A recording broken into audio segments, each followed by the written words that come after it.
everyone, I am Saurabh Singh and here you are watching the Lawputra YouTube channel, and here I am with a very important topic of Indian Contract Act. It is privity of contract.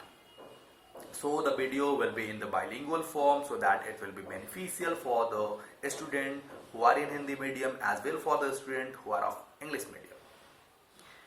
So as I already mentioned, this video will be related to privity of contract. So here if we see, there are two important ingredients hidden. The first one is privity and the second one is contract. So it is very important to know what is contract. If we see section 2H of Indian Contract Act, where it is given that all the agreements which are enforceable by law are contract. अब इसको थोड़ा समझते हैं, describe करते हैं, elaborate करते हैं कि सारे अग्रीमेंट जिनमें इन्फोर्सिबिलिटी होगी वही कॉन्ट्रैक्ट होंगे, मतलब जिनमें इन्फोर्सिबिलिटी नहीं होगी वो कॉन्ट्रैक्ट नहीं होंगे। इन्फोर्सिबिलिटी होती क्या है? इन्फोर्सिबिलिटी का मतलब ये है कि वो जो अग्रीमेंट है कॉन्ट्रैक्ट बनने लायक तो होना चाहिए कि हम उसको कॉन्ट्रैक्ट बना सके। कॉन्ट्रैक्ट बनाने के लिए क्या जरूरत है? तो कॉम्पिटेंसी ऑफ पार्टीज। पार्टीज कौन कौन होते हैं? एक प्रॉमिसर होगा, एक प्रॉमिसी होगा। प्रॉमिसर प्रॉमिसी कौन है? प्रॉमिसर वो है जो ऑफर देता है किसी को, प्रॉमिसी वो है जो ऑफर लेता है, मतलब एक्सेप्ट करता है। तो कॉम्पिटेंट पार्टीज हो गए। और भी आता है जैसे साउंड माइंड का होना चाहिए, पागल नहीं होना चाहिए, लुनैटिक इडियट नहीं होना चाहिए, डिस्क्वालिफाइड बाय लॉ नहीं होना चाहिए, मेजर होना चाहिए, मतलब माइनर के साथ भी कोई अग्रीमेंट अगर करते हैं तो कॉन्ट्रैक्ट नहीं बनता है। तो ये सब बताई गई है कॉम्पिटेंसी। अब बात करते हैं प्रिविटी ऑफ कॉन्ट्रैक्ट क्या होता है। प्रिविटी ऑफ कॉन्ट्रैक्ट, प्रिविटी का वर्ड अगर आप सुनेंगे तो आपको लगेगा कोई सीक्रेट टाइप का बात हो रहा है, मतलब कोई प्राइवेट नेचर का बात किया जा रहा है।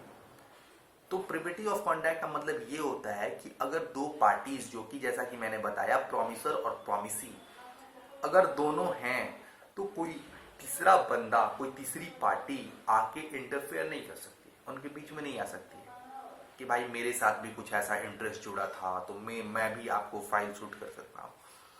तो कहने का मतलब ये है कि अगर ए और पार्टी बी दोनों ने अगर कोई अग्रीमेंट किया, कोई कॉन्ट्रैक्ट बना, तो पार्टी सी आके ये नहीं कर सकती है कि मैं पार्टी ए के ऊपर केस फाइल कर रहा हूँ क्योंकि उसने पार्टी बी की लायबिलिटी को पूरा नहीं किया।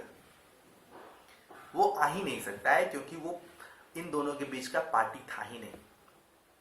अब आपको एक केस लॉ के बारे में हम बताते हैं जिसमें आपको लगेगा कि यार फिर ऐसा क्यों हुआ।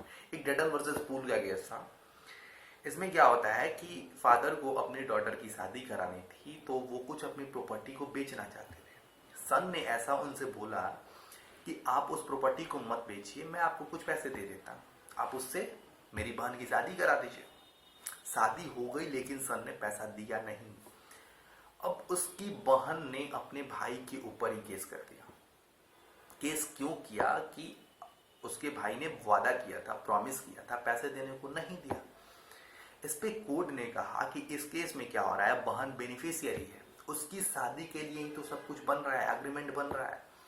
तो यहाँ पे बहन बेनिफिशियरी है तो वो पार्टी ना होते हुए भी केस फाइल कर सकती है भाई के ऊपर। तो यहाँ पे फिर से कॉन्ट्राडिक्शन कि यार ये कैसे हो गया। आपको भी लगता होगा कि पार्टीज तो थी नहीं, उन दोनों के बीच तो कुछ हुआ नहीं, तो बहन कहाँ से आ गई। तो इस जजमेंट को बाद में करेक्ट कौन किया?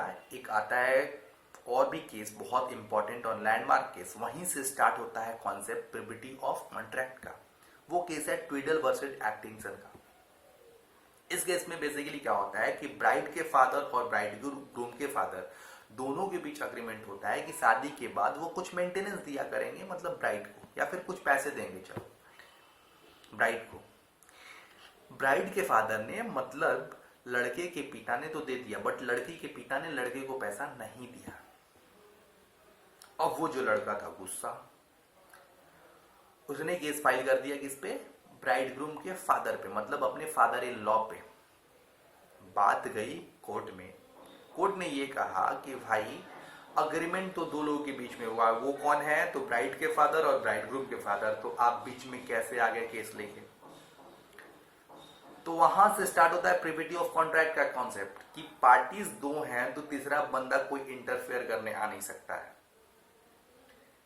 उसके बाद जैसा कि आपने फील किया होगा या फिर मैं ये फील करता हूं कि स्टूडेंट्स जो हैं वो थोड़ा कंफ्यूज होते हैं प्रिविटी ऑफ कॉन्ट्रैक्ट और प्रिविटी ऑफ कंसिडरेशन को लेके कि दोनों में क्या फर्क है। इस चीज को डिफरेंशिएट किया एक इंडियन केस चिनैया वर्सेस रमैया, काफी इंपॉर्टेंट और लैंडमार्क केस। इसके फैक्ट को समझिए। एक मदर थी, उन्होंने डॉटर को अपनी कुछ प्रॉपर्टी दी। प्रॉपर्टी क्यों दी? उसने बोला कि आपको मैं प्रॉपर्टी देती हूं और आप कुछ मंथली अलाउंस या फिर मंथली मेंटेनेंस आप अपनी मासी को देना इस प्रॉपर्टी से, जो भी मिलेगा आपको। उसकी बेटी थी, कुछ दिनों तक दी, फिर उसने देना बंद कर दिया। अब मासी ने अपनी भतीजी या फिर जो बोल लीजिए केस फाइल किया कि इन्होंने देना बंद कर दिया। मैटर कोर्ट में गई। कोर्ट ने ये कहा कि यहां पे उसकी मां ने अपनी बेटी को प्रॉपर्टी क्यों दिया, उसे क्या कंसिडरेशन मिल रहा था, माँ को क्या कंसिडरेशन मिल रहा था, क्यों उसने अपनी बेटी को प्रॉपर्टी दिया। तो कंसिडरेशन ये मिल रहा था कि उसकी बेटी अपनी मासी को हर मंथ मेंटेनेंस देगी, हर मंथ कुछ पैसे देगी। तो यहां पे कोर्ट ने बताया कि अगर हम बात करें इंडियन कॉन्ट्रैक्ट एक्ट की तो 2D में दिया हुआ है कि प्रोमिसर के डिजायर पे, प्रोमिसर यहाँ पे कौन था, उसकी माँ, उसके डिजायर पे जो कंसिडरेशन है प्रोमिसी या एनी अदर पर्सन की ओर फ्लो कर सकता है। तो यहाँ पे माँ प्रोमिसर थी तो माँ के डिजायर पे प्रोमिसी, दैट मीन्स उसकी बेटी या किसी और मतलब मासी तक भी फ्लो कर सकता है, तो कंसिडरेशन का फ्लो हो सकता है।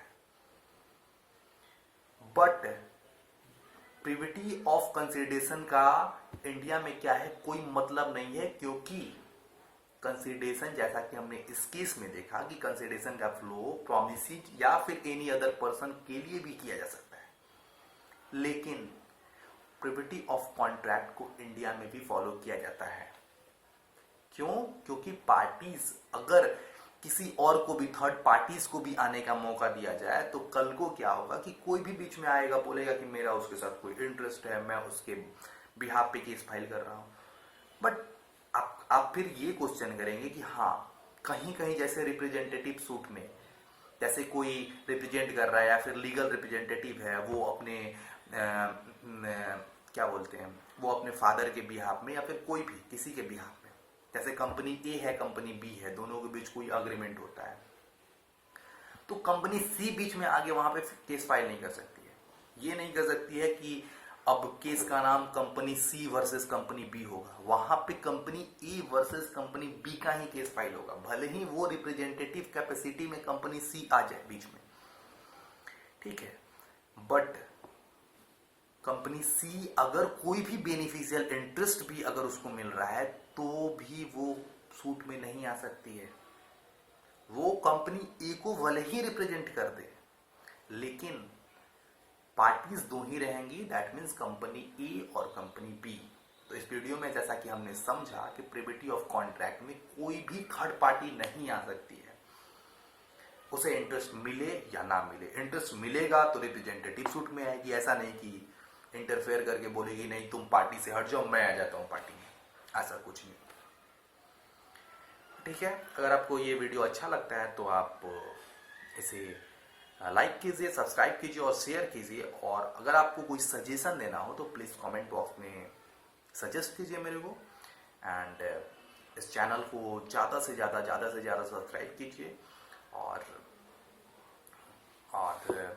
अगर आपको, जैसा कि मैंने बोला कि कोई भी इम्पॉर्टेंट टॉपिक से रिलेटेड अगर आपको कॉन्ट्रैक्ट एक्ट के कोई प्रॉब्लम आती है तो प्लीज़ कमेंट बॉक्स में बताइए, हम उस पर वीडियो लाएंगे जल्दी से जल्दी। And thank you.